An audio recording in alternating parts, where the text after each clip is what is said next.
Bagaimana kabar saudara hari ini? Masih luar biasa? Tetap luar biasa? Lebih luar biasa?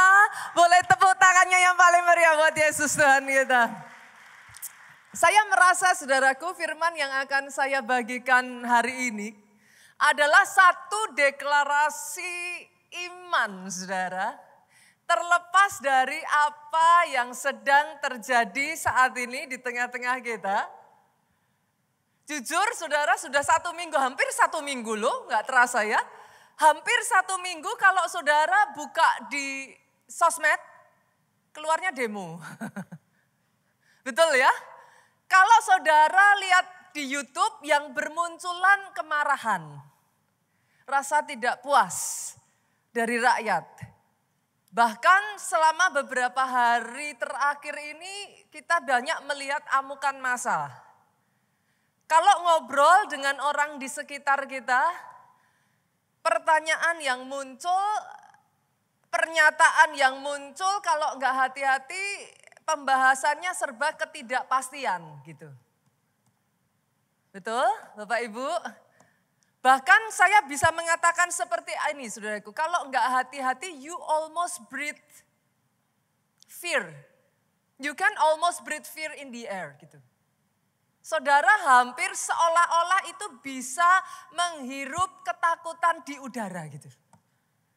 Itu sebabnya saya sangat percaya saudaraku, firman Tuhan, judul firman Tuhan yang akan saya sampaikan hari ini mengajak setiap saudara di tempat ini untuk memilih berkata, aku tidak takut. Aminnya boleh yang paling keras. Aku tidak takut based on the word of God. Aku tidak takut atas dasar kebenaran firman di dalam 2 Timotius pasalnya yang pertama ayatnya yang ke-7. Mengatakan sebab Allah memberikan kepada saudara-saudara memberikan kepada kita bukan roh ketakutan. Melainkan roh yang membangkitkan kekuatan, kasih dan ketertiban. Aku tidak takut karena sadar sesadar-sadarnya ketakutan bukan berasal dari Tuhan. Aminnya boleh yang paling keras. Aku tidak takut menolak untuk mengizinkan ketakutan itu mencekam. Masuk dan menguasai hati kita, Pak. Isn't it amazing saudara, di tengah iblis, di tengah dunia berusaha untuk seolah-olah ngomong gitu. Ayo takut. Gimana nanti kalau begini? Pastor kita sudah pernah ngalami loh dulu. Kalau jadi begini bagaimana? Isn't it amazing di tengah semua ketakutan, di tengah semua dunia dan iblis berusaha mengatakan ayo takut, tetapi saudara menolak dan justru berkata Tuhan memberikan roh yang membangkitkan kekuatan. Bahkan saya percaya ya saudaraku, sementara firman ini diberitakan, kasih Tuhan itu mengalir. Pastor, apa kaitannya kasih dengan ketakutan?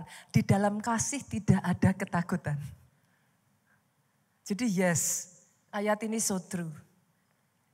Tuhan, dia memberikan roh yang membangkitkan kekuatan, kasih dan ketertiban. Aku tidak takut menolak untuk kehilangan damai sejahtera. Itu sebabnya saudaraku, saya ingin mengajak saudara untuk menyadari terlebih dulu. Kalau enggak hati-hati, ketakutan adalah senjata musuh. Senjata yang bisa dipakai untuk melumpuhkan. Kenapa saudara? Yohanes 10 ayatnya yang ke-10 ngomong gini. Pencuri datang hanya untuk mencuri.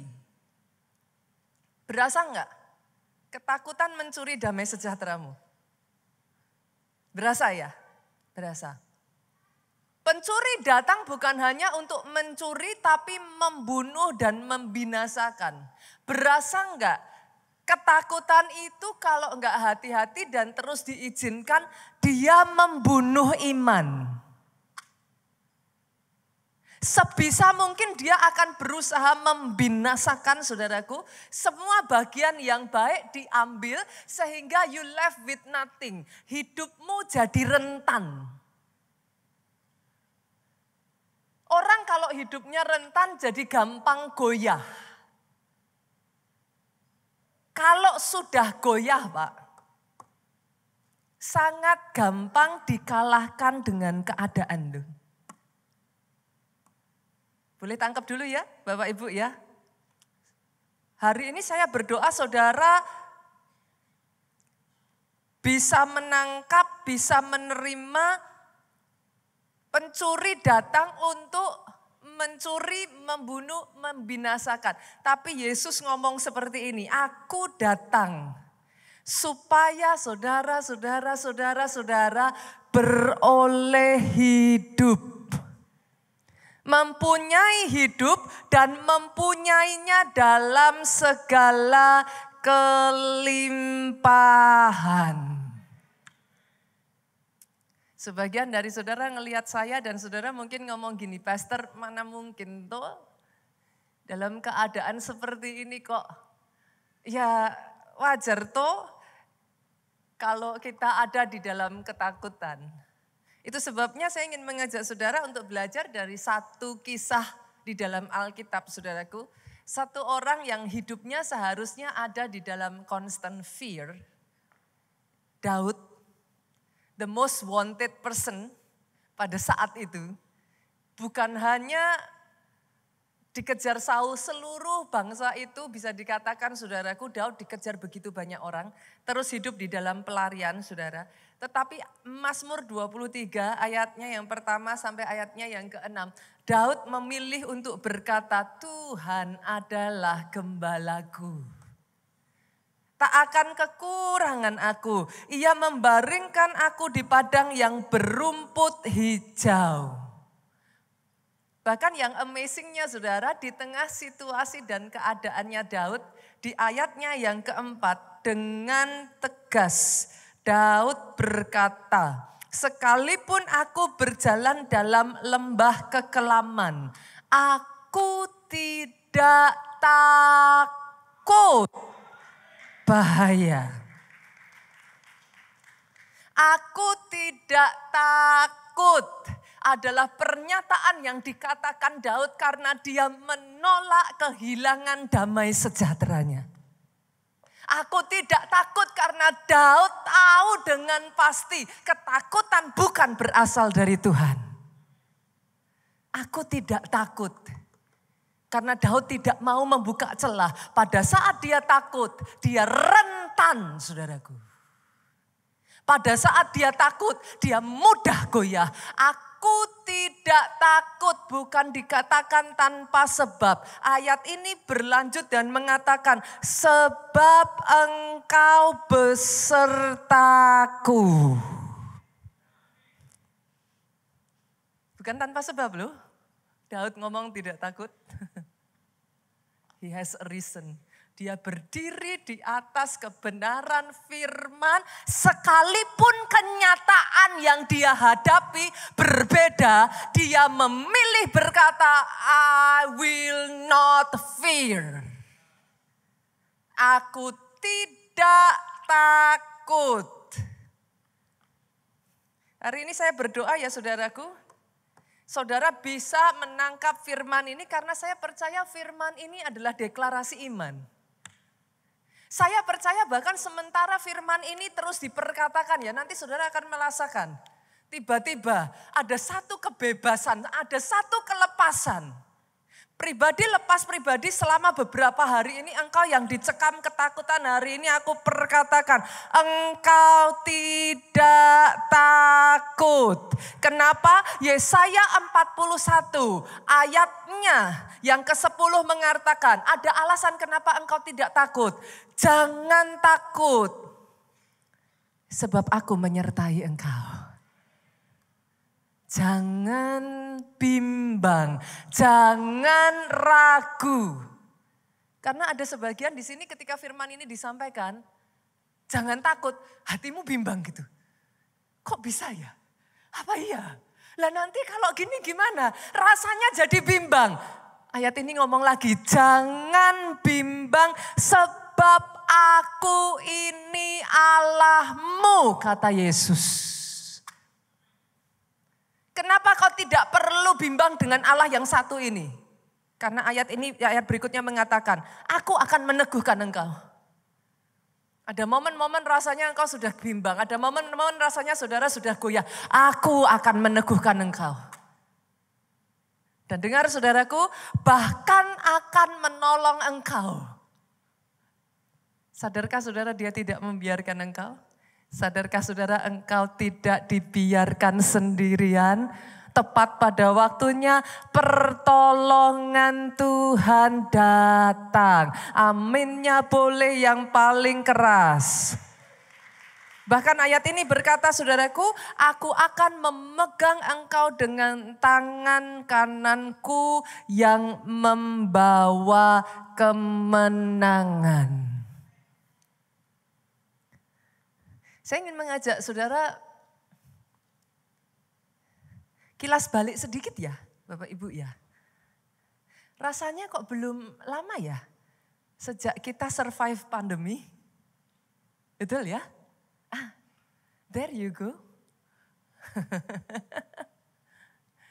Baru sekitar berapa? 2 tahun mungkin? And yet you forget already, manusia sudah lupa kan? Tapi hari ini saudara ada di tempat ini, engkau sehat, engkau kuat. Hidupmu ada di dalam perlindungan penyertaan Tuhan. Sadarkah saudara di dalam pandemi, yes. Saya tidak mengatakan bahwa COVID-nya tidak ada bahaya ya. Tapi saya rasa yang lebih berbahaya ketakutannya loh. Masih ingat? Coba ingat-ingat lagi saudara. Setiap hari saudara dengar suara ngiung, ngiung, ngiung, ngiung. COVID-nya bukan gak ada bahaya, COVID-nya bukan gak ada ancamannya. Tapi saya ingat cerita dari salah satu dokter yang adalah jemaat di gereja kita, saudaraku. Ada satu orang pasiennya yang datang itu sangat sehat. Sehat, benar-benar sehat. Badannya oke, kuat, ngobrol, hahihi, ketawa. Sampai tiba-tiba dicek dan didapati kena COVID. Momen yang sama saudaraku, hari itu juga keadaannya drop sampai titik terendah. Awalnya enggak apa-apa loh Bu. Ketemu baik-baik loh. Yes, ada virusnya. Yes, ada sakitnya. But he is okay.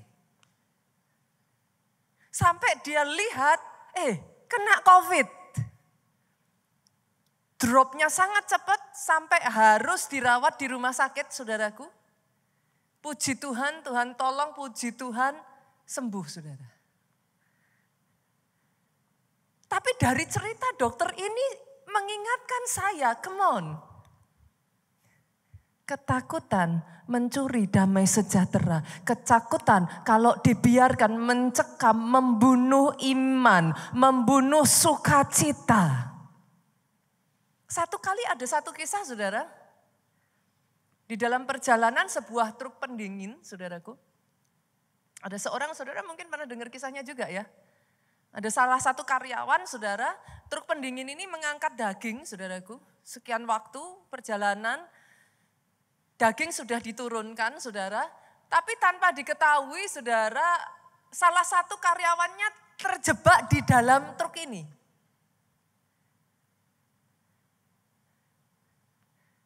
Amazingnya, saudaraku, pada saat terjebak di dalam truk ini, waktu berjalan, saudara,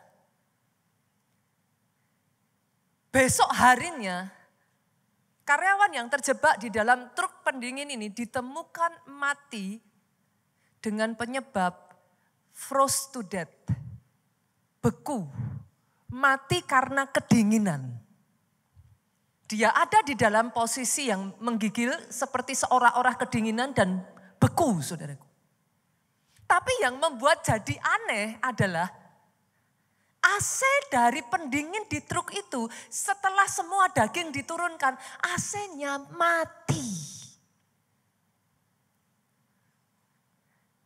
Tapi orang ini meninggal dengan semua tanda-tanda kedinginan. What happened, saudara? Fear, ketakutan. Ketakutan, waspada boleh Bapak Ibu? Waspada ya. Kalau tidak hati-hati, ketakutan bisa membunuh. Ketakutan senjata yang melumpuhkan iman. Hari ini saya ingin mengajak saudara untuk memahami ini dulu.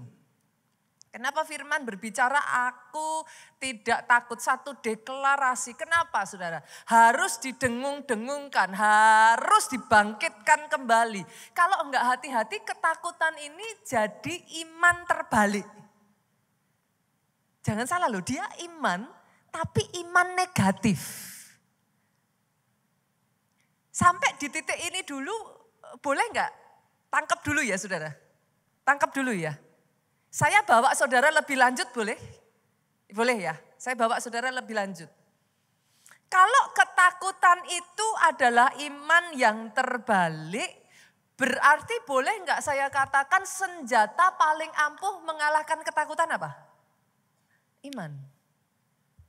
Antidotnya, obatnya itu iman Pak.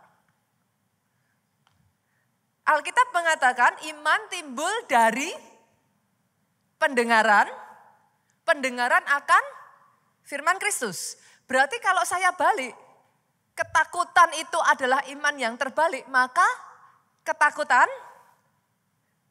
timbul dari pendengaran, pendengaran akan, kita tangkap dulu ya, tahu dulu ya saudara. Dari mana datangnya ketakutan? Dari mana munculnya ketakutan? Kalau iman timbul dari pendengaran, pendengaran akan firman Kristus. Sesungguhnya firman hari ini, saya ini sedang memerangi ketakutan nih saudara. Tanpa saudara sadari nih ya, firman ini terus. Nanti akan perang di sini. Pada saat dia perang, yang muncul bimbang, ragu-ragu. Mau tetap takut atau mau enggak takut. Itu tarik-tarikan saudara. Itu sebabnya saya ingin saudara nangkap dulu. Lah munculnya ketakutan itu dari mana? Dari pendengaran. Pendengaran akan apa? Berita-berita. Pastor, masa saya enggak boleh mengikuti apa yang terjadi nih? Boleh. Tapi kalau dengar berita, senggol kiri kanan, secukupnya saja Pak. Yang mengerti katakan amin. Jangan pagi, siang, sore, malam diikuti. Sudah sampai di sini. Sudah sampai di sana. Jam sekian sudah terbakar ininya. Ini sudah bergerak. Itu pagi, siang, sore, malam, subuh, bangun, buka lagi. Sudah sampai di mana hari ini? Halo? Jangan ya Bapak Ibu. Iman timbul dari pendengaran. Artinya ketakutan juga timbul dari pendengaran. Berarti kalau kita sudah tahu ketakutan timbul dari pendengaran, 1 Yohanes pasalnya yang kelima ayat 4. Sebab semua yang lahir dari Allah, bagaimana kita bisa menggunakan iman itu sebagai senjata. Karena kita tahu iman antidotnya dari ketakutan. Bagaimana? Kalau saya bilang bahwa senjatanya hanya iman, maka saudara akan ngomong sama saya, Pastor, saya sudah tahu. Tapi kok tetap takut? Bagaimana cara menggunakan iman ini jadi senjata untuk melawan. Saya bawa saudara pada kebenaran ini dulu. Sebab semua yang lahir dari Allah mengalahkan dunia. Boleh nggak saya tanya dulu saudaraku? Berapa banyak di tempat ini yang sudah lahir baru angkat tangan tinggi-tinggi? Wow, kita kasih tepuk tangan. Kalau gitu firman ini untuk saudara, aminnya yang paling keras. Yang lahir dari Allah mengalahkan dunia. Berarti saudara diberikan kekuatan mengalahkan dunia. Saya lanjut boleh? Dan inilah kemenangan yang mengalahkan dunia. Apa? Iman kita.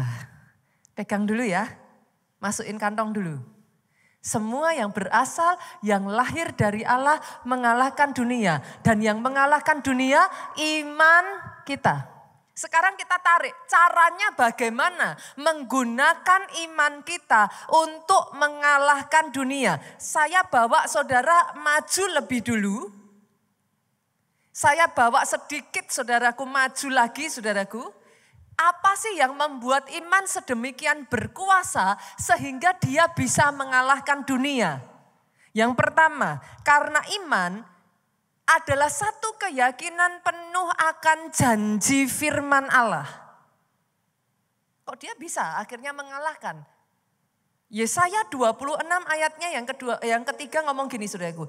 Yang hatinya teguh kau jagai dengan damai sejahtera, sebab kepadamulah ia percaya. Iman, protected, dijagai. Karena terjaga, saudara enggak rentan, saudara enggak gampang goyah, saudara enggak gampang kalah. Iman yang kedua adalah keberanian untuk tetap berdiri teguh meskipun keadaan terlihat gelap. Daud keadaannya tidak berubah saudaraku. Daud masalahnya masih ada. Kondisinya masih buruk.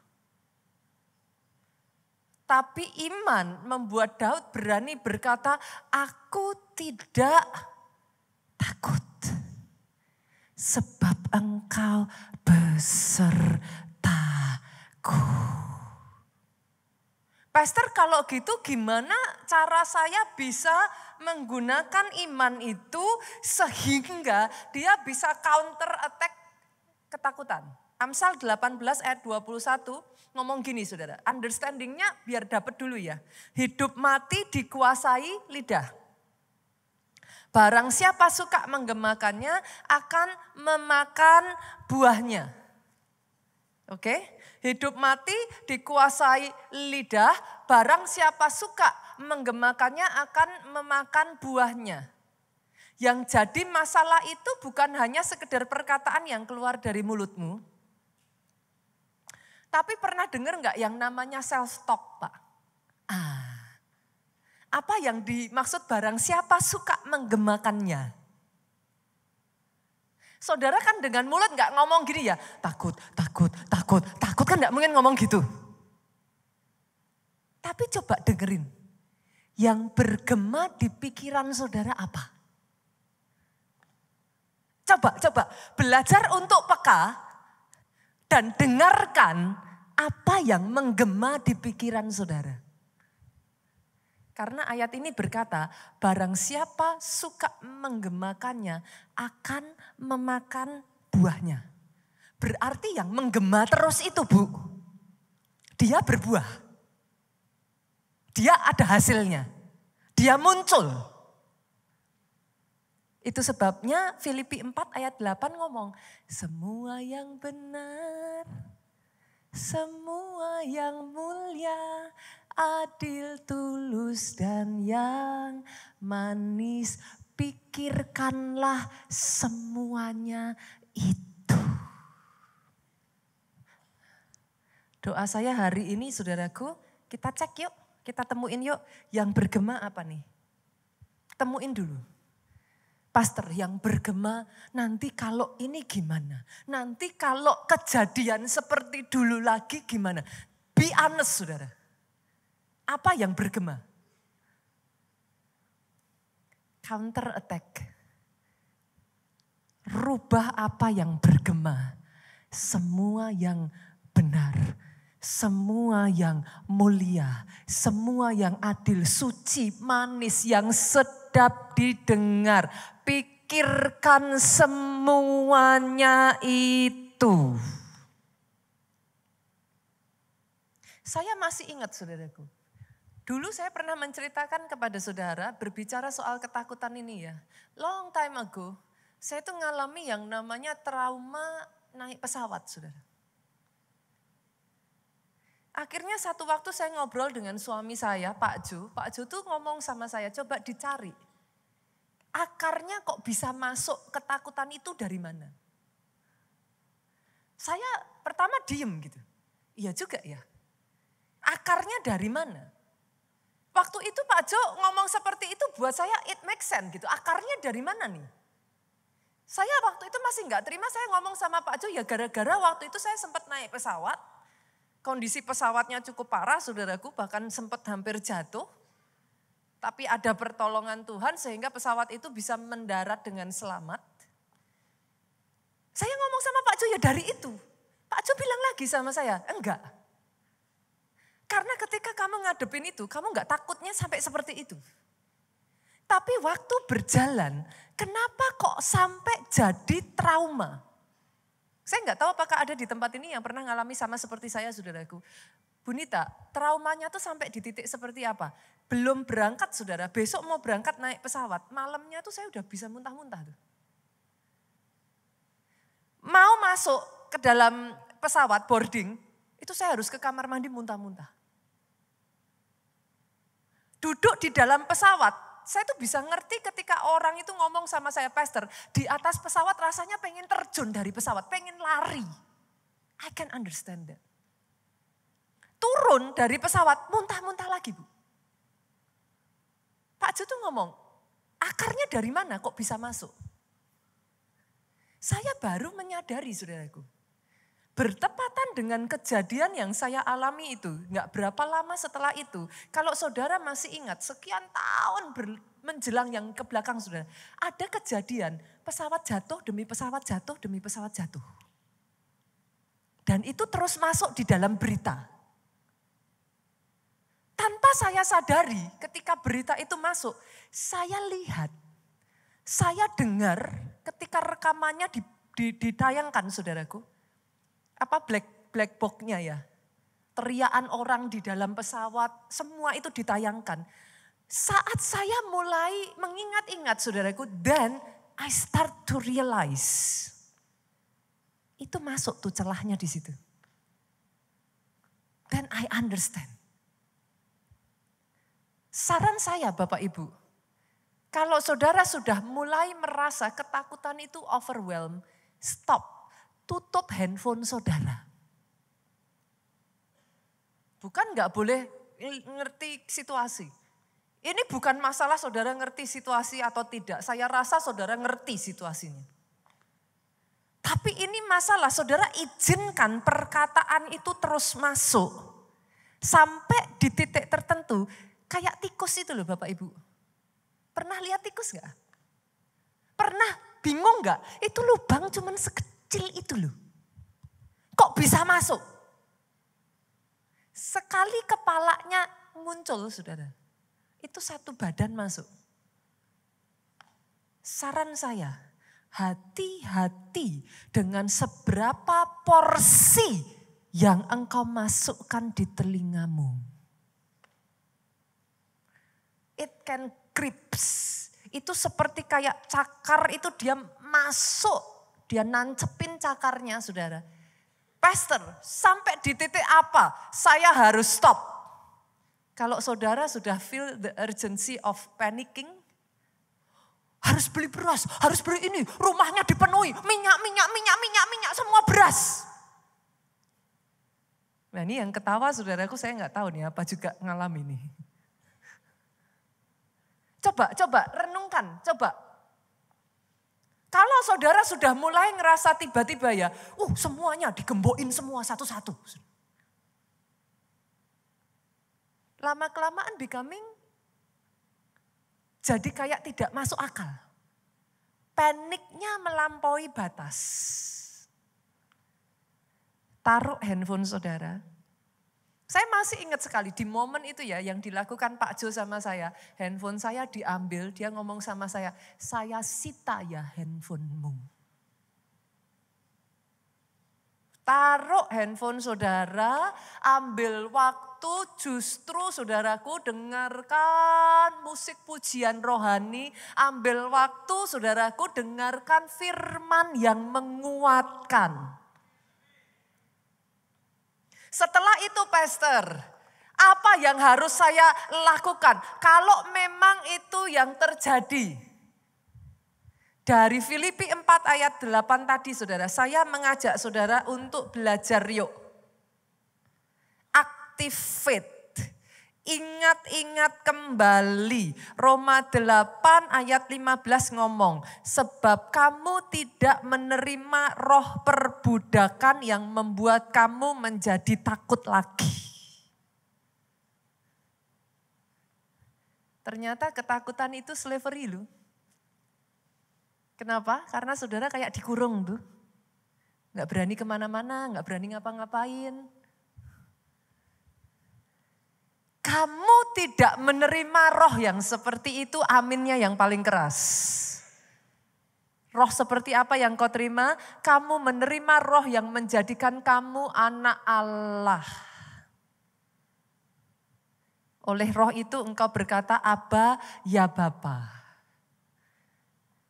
Artinya saudaraku, roh yang ada di dalam kamu itu mentransformasikan menjadi sumber kekuatan, mentransformasikan sehingga saudara masuk hidup dalam realita yang baru.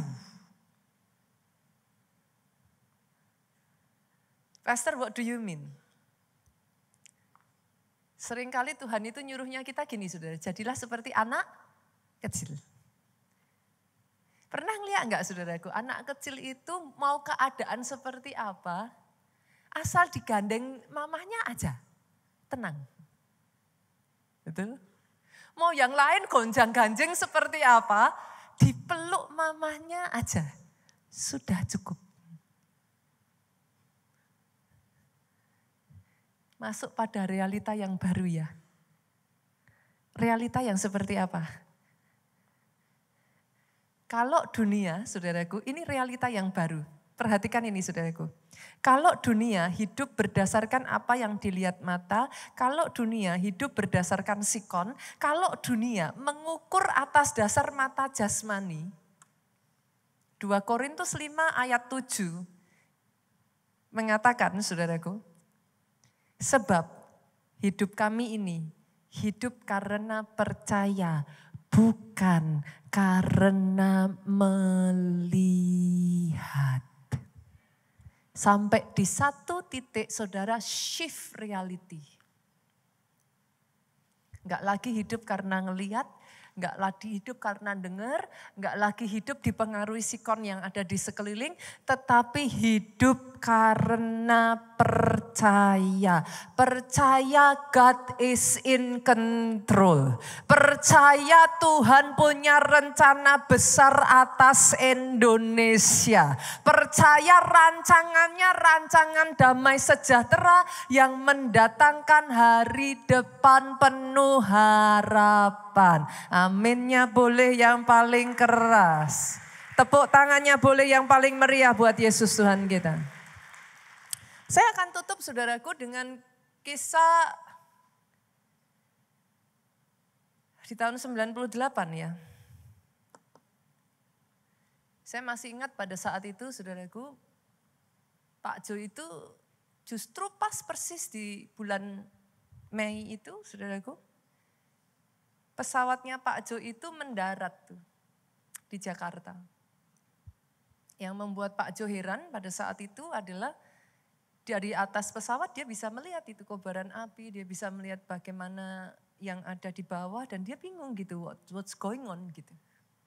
Sesampainya di pesawat, of course karena pulang saudara, nggak berpikir, maksudnya pulang dari Amerika, nggak berpikir untuk membawa rupiah, nggak ada rupiah juga saudara. Yang dibawa ya cuman seberapa dolar kan saudaraku. Sama sekali bahkan bisa dikatakan nggak ada uang rupiah, ya uang rupiah yang bekas waktu dari Indonesia saudara. Jadi sama sekali hampir nggak ada uang rupiah pada saat itu. Pada saat sampai di bandara saudaraku kaget karena bandara chaos pada saat itu.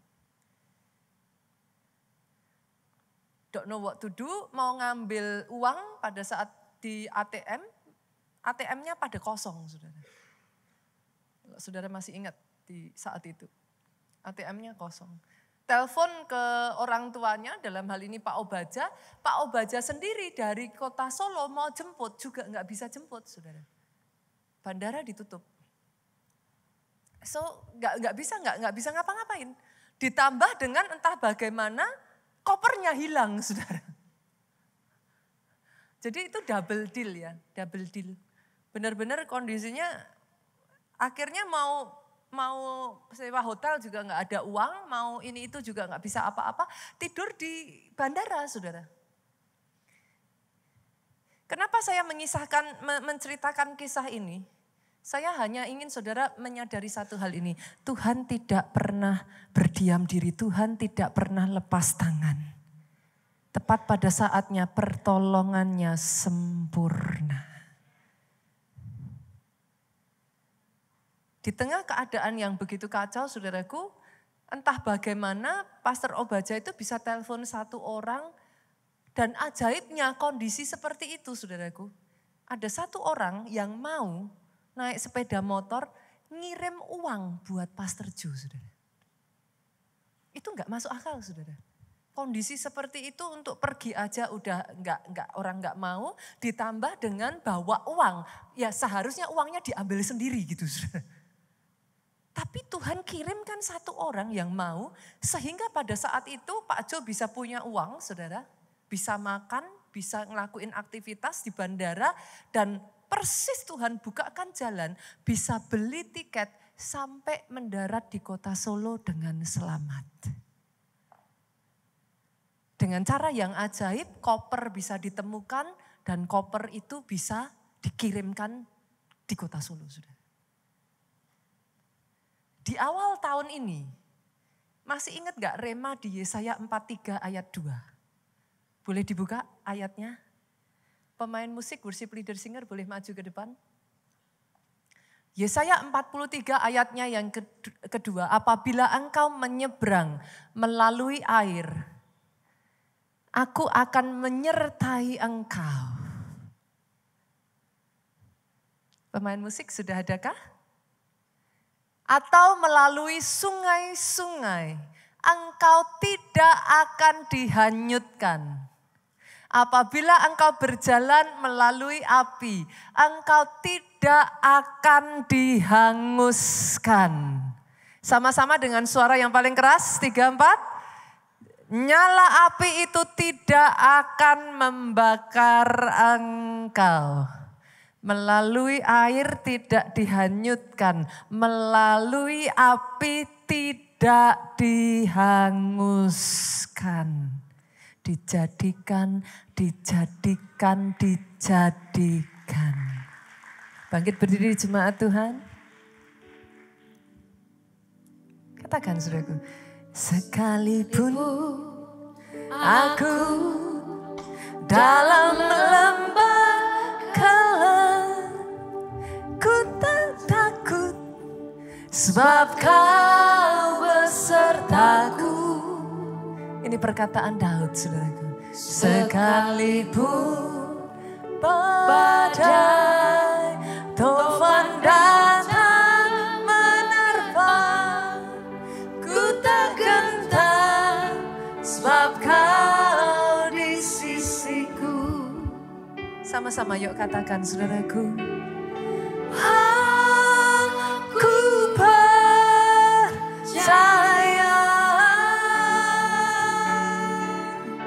berkat-Mu atasku melimpah, kebajikan,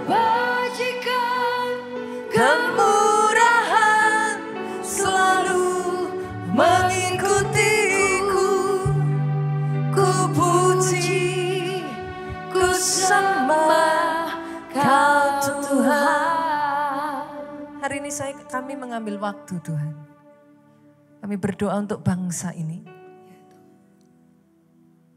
Satu season, satu musim di mana Tuhan sedang berperkara. A shifting is happening. Perubahan sedang terjadi. Itu sebabnya kami berdoa Tuhan. Biarlah damai sejahtera Allah Bapa turun di dalam hati pribadi lepas pribadi. Demonstrasi yang tidak anarkis. Amin. Satu persatu menyadari bahwa bangsa ini toh adalah milik kami bersama. Oh, Kau munculkan Tuhan. Biarlah kasih-Mu mengalir memenuhi. Amin. Kasih-Mu mengalir memenuhi. Amin. Sehingga kemarahan, rasa tidak puas, sehingga ketakutan digantikan dengan damai sejahtera ilahi. Kami berdoa untuk setiap pemerintahan yang ada di bangsa ini Tuhan. Berikan kebijaksanaan. Amin. Berikan hati yang bisa mengasihi bangsa ini. Amin. Berikan roh takut akan Tuhan. Untuk merespon dengan baik. Merespon dengan bijaksana. Tidak bereaksi, tetapi merespon dengan bijaksana. Amin.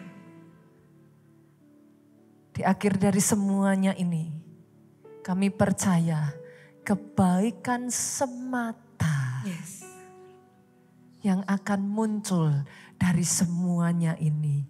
Rencana besar Indonesia dibawa masuk di masa Indonesia emas. Terlepas dari apa yang terjadi, Tuhan kerjakan. Amin. Amin.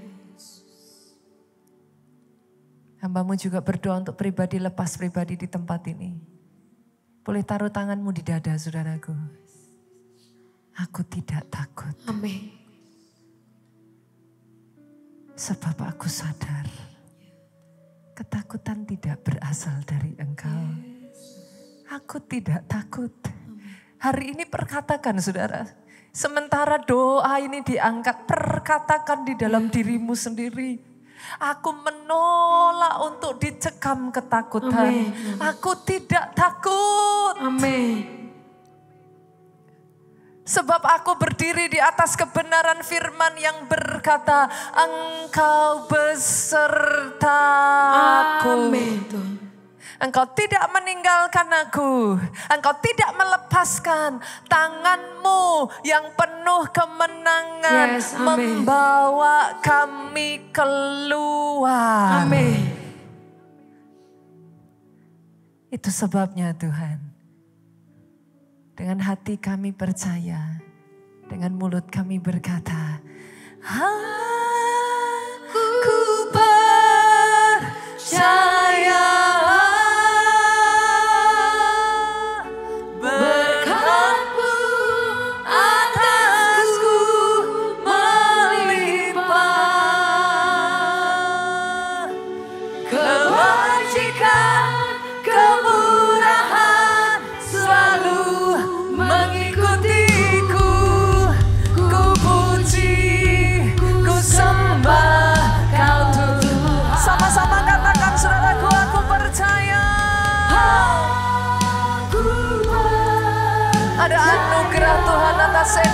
Indonesia. Ada berkat Tuhan.